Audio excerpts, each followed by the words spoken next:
Salut les gars, j'espère que vous allez bien, j'espère que vous allez à merveille. Ok, pour ceux-là qui sont de nouveaux sur ma chaîne, sachez que nous parlons de la finance, nous parlons de l'argent ici, surtout de la crypto-monnaie. Bref, tout ce qui peut rentrer dans nos comptes en banque ou bien dans nos wallets crypto. Alors, si tu es intéressé par tout ce que nous sommes en train de faire ici, la bonne manière est de s'abonner sur ma chaîne, ensuite de cliquer sur la cloche de notification pour ne rien manquer prochainement. D'accord, nous avons déjà réalisé beaucoup de vidéos. Pour ceux-là toujours qui sont des nouveaux, allez tout simplement aller visiter les vidéos et puis voilà, vous aurez vraiment le goût d'investir dans la crypto-monnaie surtout. Alors déjà, nous allons déjà commencer par la nouvelle d'aujourd'hui. Justice Sam, ok. Ce nom, on prononce souvent ce nom ici. Justice Sam, c'est qui? C'est juste le propriétaire de Tron, d'accord, du réseau TRC20, d'accord. Donc, il a été assigné à comparaître suite à une plainte de la SEC. Oui, toujours la SEC, toujours la SEC.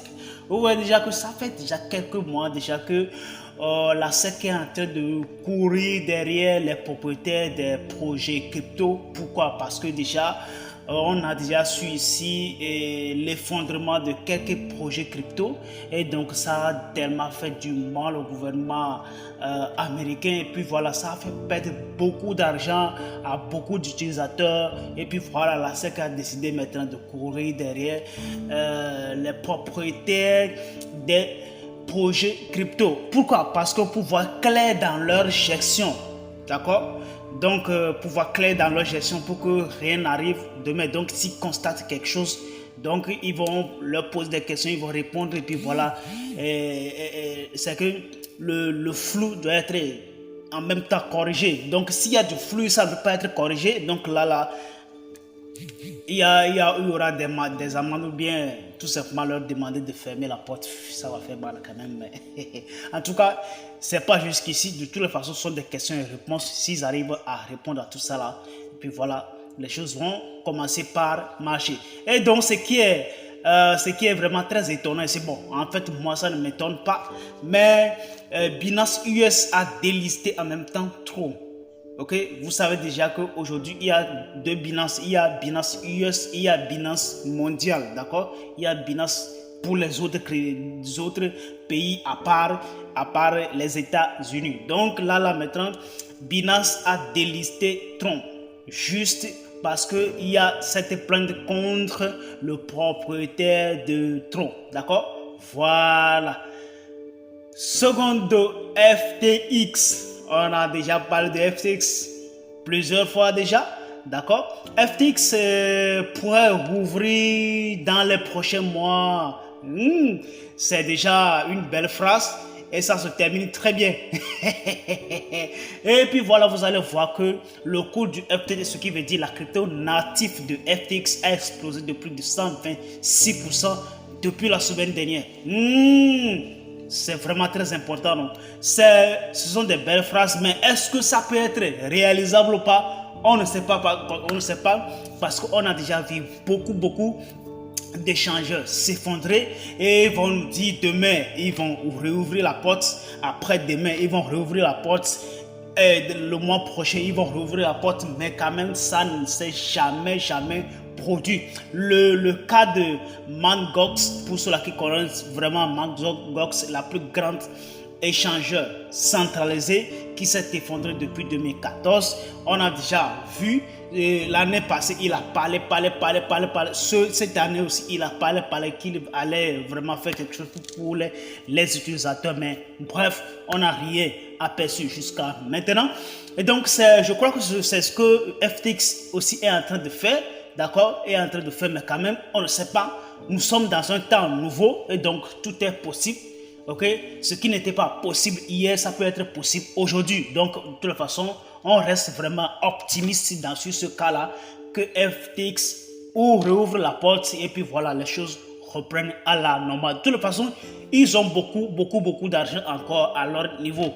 D'accord, s'ils n'arrivent pas à émettre ou bien s'ils n'arrivent pas à fonctionner normalement, l'argent ne peut pas être distribué aux utilisateurs. De toute façon, moi je dirais que ils vont revenir maintenant avec quelles idées pour pouvoir faire quoi?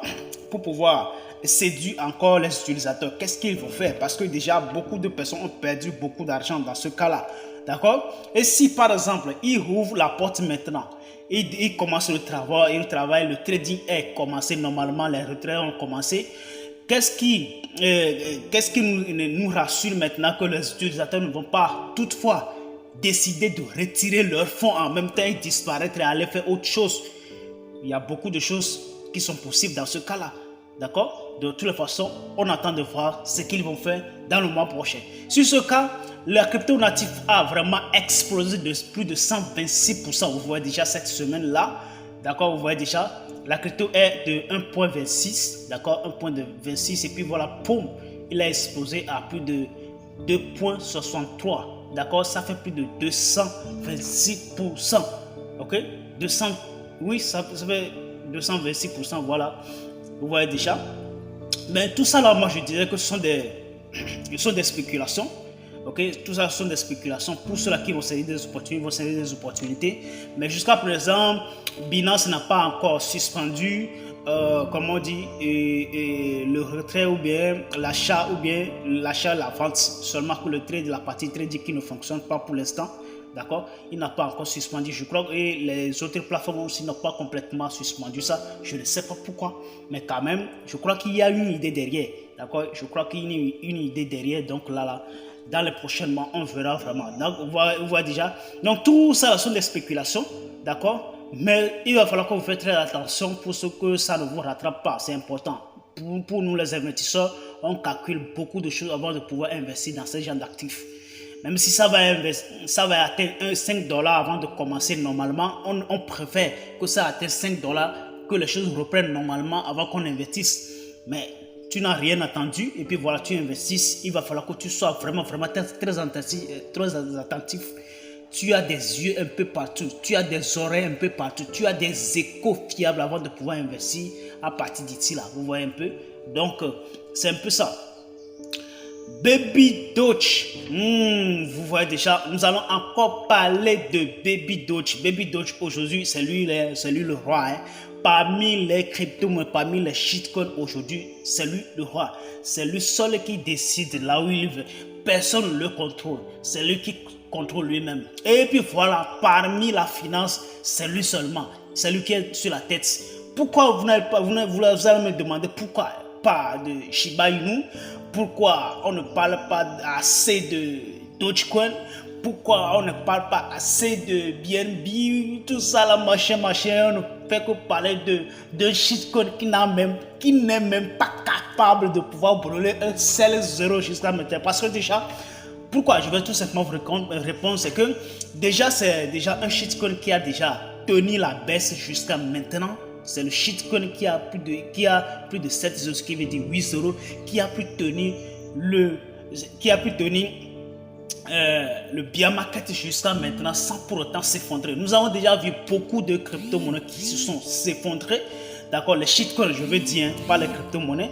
Et vous avez déjà vu beaucoup de shitcoins qui sont effondrés. Je ne vais pas me mettre maintenant à les citer one by one. Maintenant, ils se sont effondrés parce qu'ils ne peuvent pas résister. D'accord? Mais avec la publicité ou bien avec l'équipe derrière ce projet, ça a décidé d'aller très loin. Et puis voilà, je crois que vous voyez déjà qu'ils sont en train d'améliorer les choses. Vous voyez déjà. Et donc, c'est sur ce cas où il y a beaucoup de plateformes qui voulaient maintenant le lister. Ok? Et il y a plus de top 5 échangeurs maintenant qui voulaient lister Baby Doge semaine prochaine. On se demande si Binance aussi se trouve là-dedans.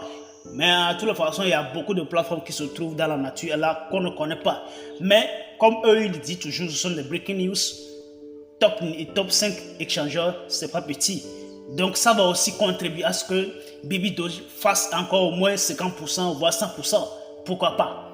De toute façon, on attend toujours. Alors, comme toujours, à la fin, je dis tout simplement, il ne faut pas investir tout ce que vous avez dans la poche, mais quand même, il ne faut pas aussi rater cette opportunité-là parce que c'est le bon moment de pouvoir investir. Il nous reste que 1 an et quelques jours seulement avant le halving day, donc le halving day qui va conduire beaucoup de crypto-monnaies à la hausse. Alors je vous invite vraiment à maximiser beaucoup de crypto-monnaies pour ne pas dire ah si je savais. De toute façon, je commence déjà à le faire. Je commence déjà à le faire. Et je crois que mes équipes aussi commencent à le faire. Mes amis aussi commencent à le faire. D'accord? Donc là, maintenant, je disais tout simplement que il faut pas s'étouffer. D'accord? Il ne faut pas s'étouffer. Il faut choisir au moins 3 voire 5. Et si c'est au plus 10 crypto-monnaies, c'est déjà bon. Vous n'êtes pas obligé de choisir telle chose aujourd'hui. Demain, vous entendez. Non. Soyez relax et allez doucement. Ok? Petite richesse aussi. Ça aussi, c'est richesse. Grande richesse aussi. Ça aussi, c'est richesse. Il n'y a pas de petite richesse. Il n'y a pas de grande richesse. Richesse, c'est richesse. Alors là, si vous voulez tout simplement avoir vos crypto-monnaies ou bien vos dollars rebondir demain, il va falloir que vous y allez de manière tout simplement doucement et je crois que tout le monde va y aller. Alors on se verra très bientôt. Hasta la vista. Ciao.